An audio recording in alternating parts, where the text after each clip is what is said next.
Hey, we're back. New episode of Movie News. I'm here with Nick, and we're here to talk about all that is new in the world of movies.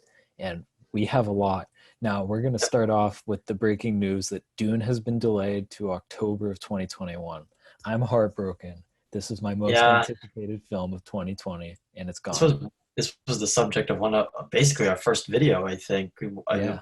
all the way back, and we covered the trailer. We were both very excited, and now the inevitable has happened, I suppose. Yeah, it's really sad, but I understand after Tenet, which we'll get to in a little bit, how this is understandable. They have lost a ton of money off of Tenet, Yeah, unless they're able to re-release it when movies are hopefully doing better. I don't see how they make money off of it, so they couldn't take that risk with Dune. Another thing, though, to point out is that Denis Villeneuve said that he was struggling to make the release date even without the corona because of the coronavirus situation and not being able to work with his editor and production post-production crew in person. right. So he said it was going to be difficult to make it anyways. So there may be a hidden benefit that he gets to finish the film and he doesn't have to Rush rush it. to the finish, and he can get the best product out there, which I think is, at the end of the day, it's better for the viewers, but it I also also is a bummer because we don't get to see it yeah, in 2020. I also do like how they did push it like a like almost a year in advance, sort of give or take a few months, just because um I don't know. For me, take No Time to Die, which we'll also get to in a bit.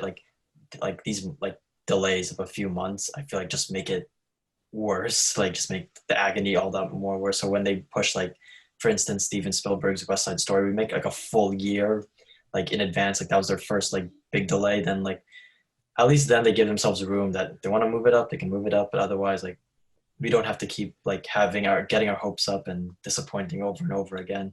Mm-hmm. So I guess we'll see them 2021. Yeah, yeah. Jeez.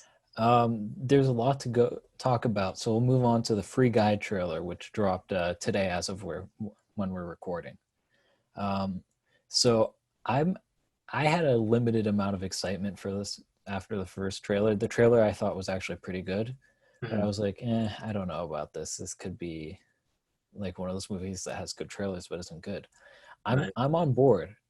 I saw the second trailer. I'm a massive fan of Jodie Comer. If you've seen Killing Eve, Yes, that's a good she one. is. It's one of the best roles in all of television, in my opinion. She's that great in it, and I'm really excited for her to be in this role. And then Ryan Reynolds is like the ultimate, absolute fun in a Ryan, movie. you can always count on Ryan. He's like a Chris Pratt. You can always count on Ryan Reynolds for like a fun role, fun time. Yeah, and then Taika looks like he's playing the villain, Taika Waititi, the director of Thor Ragnarok, Jojo Jojo Rabbit. Rabbit, among other films. Hmm. And I'm pretty excited. But what are your thoughts on this? I mean, it looks like a good time. It's still is it still on track? When did they push the release date? I can't recall that So exactly. they haven't pushed it yet, but in their marketing material, they're like in 2020, Okay, maybe. so okay. So they're like Um, joking about it that it may or may not be in 2020. I mean, when I first announced it with the first trailer, I wasn't like I was like, this looks entertaining, but it wasn't something I was like, I have to see it in theaters. But I mean, like, it's a Ryan Reynolds feature featuring, again, Jodie Comer and Taika. So right there, you have like three reliable people. And I don't know. I thought the trailer, like, I think the trailer sold me a little more. If I were to like see it, if I were to go see it, I don't know. It looks like a fun time. I'm not particularly I don't see myself particularly going out of my way to see it, but I also don't feel like I will like be face palming myself if I if I go see, like I'll walk away like smiling and like um just having a good time. So that's about it for me. Yeah, yeah, I agree. And moving on, we have we're gonna actually go to Tenet crosses 300 million. Hmm. And while you may be like, wow, 300 million, that's a ton of money. This movie cost about $200 million to make, and that's probably Right. not including marketing. Yeah, I'm just checking it now. 200 million was its budget, so they're just barely like they just only crossed it now. Right. Yeah, because you get about 2/3 to a half. What is it like? 1.5 is what you have to make of your budget plus Mhm. marketing Yep. to And their marketing went up because they had to keep pushing it. yeah. So this movie's probably going to have to crack at least 500, probably 600 to break even. Yeah. Uh, which it's not looking like it's going to make. It's going to be a massive loss for Warner Brothers, which is really tough. That may be a large part of the reason that you see them pushing Dune to 2021 is because of Tenet. Right. And it's like I think we all know like if this was a normal year, Tenet would have like blown past its budget. I think like very easily. But like Yeah, you know, it's the unfortunate situation. yeah. Tenet, I think, would have been like a somewhere in the 700 to $800 million range Yeah. I mean, for a film. as a classic Christopher Nolan summer blockbuster, like your audience is like right there. He's been releasing films in that area, like pretty much all of his films I think were released in that time of year. So I don't know. It's just unfortunate. Tenet got like stuck in all of this. Yeah, it seems like a bummer, and honestly, it seems like a mistake that they released it in theaters. I understand they were trying to save movie theaters, quote unquote, or that's what they were trying to market at least, but it didn't work. And we'll get to that in our next story, which is that Regal Cinemas to close, and most likely other movie theaters are to follow. This is a real bummer. AMC is rumored to be around 6 months of money left Mhm. before they completely go out of business, and that's they've already restructured, so this would be their last stand. Mhm. I know the head of NATO, which is the National Theaters of America Association. That's not in the right order, but that's what they are.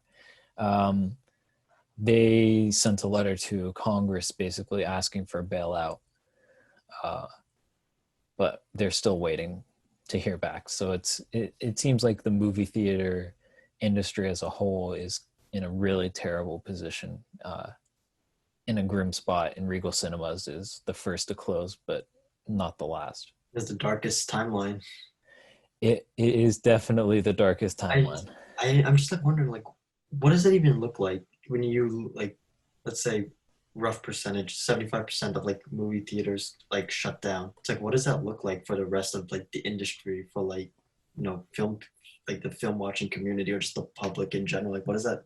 I can't even think about what that like looks like and how that'll change everything. Yeah, yeah. It's crazy because, movies are such an inherent part of culture Mhm. that, and like going to the movie theater is something that like, oh yeah, I go to the movie theater like at least once or twice a year. You know what I mean? Even the casual viewer. Right. Um, but movies play such an important, think about how many times you reference a movie. Um, and the reality is that I don't know how these studios, even with their streaming services, can afford to have movie theaters go under. Yeah. Um, and I so mean, the question comes, and I know there's some debate about this before, is you couldn't own multiple parts of the distribution process, and you wonder if maybe movie theaters going under is going to change that whole scenario, right.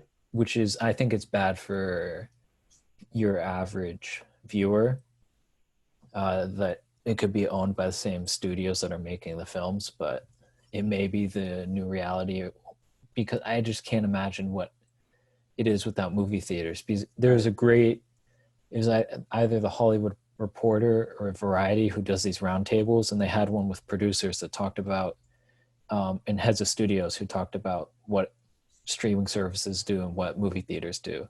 And the key thing that they pointed out is, they can't make these big budget movies for streaming services. They won't, it's not, the value's not there.